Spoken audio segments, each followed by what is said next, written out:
માંડવી ઘાસચારો તમામ પ્રકારનો જે પાક છે ખેડૂતોના ખેતરમાં હોય અને સંપૂર્ણ પ્રમાણે નાશ થયો છે। આ પ્રમાણમાં ખેડૂતોને મોટા પાયે નુકસાન જવાનું છે, કેમ કે 3-4 ઇંચથી પણ વધારે વરસાદ થયો છે।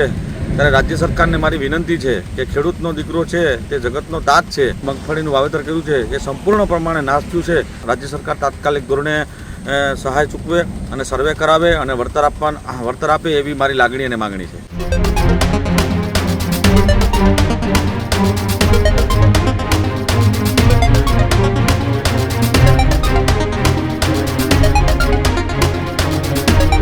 સમાચારોમાં આગળ વાત વરસાદની કરીએ તો ગીર સોમનાથ જિલ્લામાં છેલ્લા 48 કલાકથી ભારે વરસાદ જોવા મળી રહ્યો છે। સૂત્રાપાડા સહિતના આસપાસના વિસ્તારોમાં ભારેથી અતિ ભારે વરસાદની આગાહી કરવામાં આવી છે અને હજુ પણ એ વિસ્તારમાં વરસાદ વરસે તેવી શક્યતાઓ પૂરેપૂરી જોવા મળી રહી છે। ગીર સોમનાથ જિલ્લામાં ભારે વરસાદે તબાહી મચાવી હોવાના દ્રશ્યો અત્યારે સામે આવી રહ્યા છે। 48 કલાકથી સતત ગીર સોમનાથ જિલ્લામાં વરસાદ યથાવત જોવા મળી રહ્યો છે। ભારે વરસાદના કારણે ખેડૂતો પાયમાલ થયા છે। ખેડૂત પુત્રે સરકારને રજૂઆતો કરતા જોવા મળ્યા છે। વેરાવળ, સોમનાથ, સૂત્રાપાડામાં ભારે વરસાદના કારણે ખેડૂતોને ખૂબ મોટું નુકસાન થયું છે। લાટી, હરણાસા, વાવડી, ઝાલાના વડોદરામાં પણ ભારે વરસાદ જોવા મળી રહ્યો છે। દામડેજ, લોઢવા, સિંગસરમાં પણ ભારે વરસાદથી તબાહી જેવા દ્રશ્યો સામે આવ્યા છે।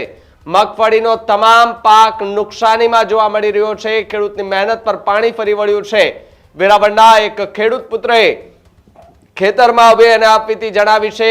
સાથે જ ખેડૂત પુત્રે સરકારને રજૂઆત કરતો એક વિડીયો પણ બનાવ્યો છે।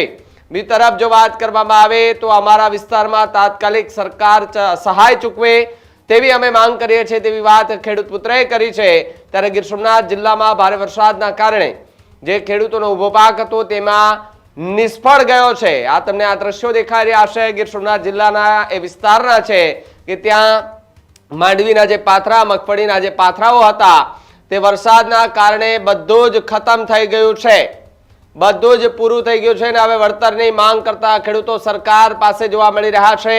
સાથે જ આ ગીર સોમનાથ જિલ્લાના એ કહી શકાય કે વેરાવળ તાલુકાના એ ગ્રામ્ય વિસ્તારના દ્રશ્યો છે કે જેની અંદર ભારે વરસાદના કારણે કાયર જોવા મળ્યો છે।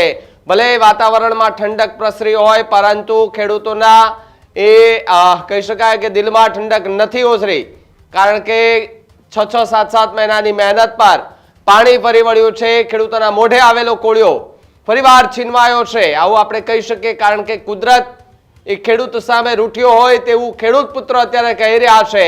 ત્યારે સરકાર જે છે તેને માય બાપ કહી અને જે તે વિસ્તારમાં આ પ્રકારે નુકસાન થયું છે સર્વે કર્યા બાદ વળતર ચૂકવવામાં આવે, તે વહેલામાં વહેલી તકે વળતર ચૂકવવામાં આવે તેવી ખેડૂત પુત્રો જે છે તે ત્યારે માંગ કરી રહ્યા છે। ત્યારે વેરાવળ તાલુકાના એક ખેડૂત પુત્રએ શું કહ્યું અને શું માંગ કરી સરકાર સામે, આવો એમને પહેલા સાંભળીએ।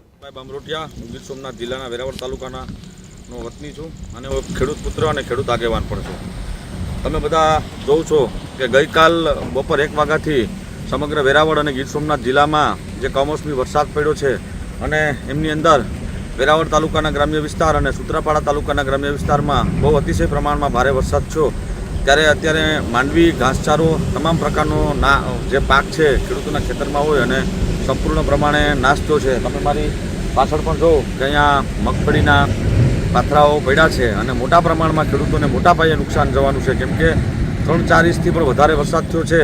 ત્યારે રાજ્ય સરકારને મારી વિનંતી છે કે ખેડૂતનો દીકરો છે તે જગતનો તાત છે અને આ જે અત્યારે જે દિવાળીની અંદરના સિઝનની અંદર આ જે મગફળીનું વાવેતર કર્યું છે એ સંપૂર્ણ પ્રમાણે નાશ થયું છે। ત્યારે સમગ્ર ગીર સોમનાથ જિલ્લા અને આજુબાજુના જિલ્લામાં રાજ્ય સરકાર તાત્કાલિક ધોરણે સહાય ચૂકવે અને સર્વે કરાવે અને વળતર આપે એવી મારી લાગણી અને માગણી છે। Healthy life is very important, पर टेस्टी लाइफ भी तो जरूरी है ना बॉस। समोसा चाट से है प्यार, पर एसिडिटी से कैसे रहोगे दूर यार। Wait, we have a 3-step solution.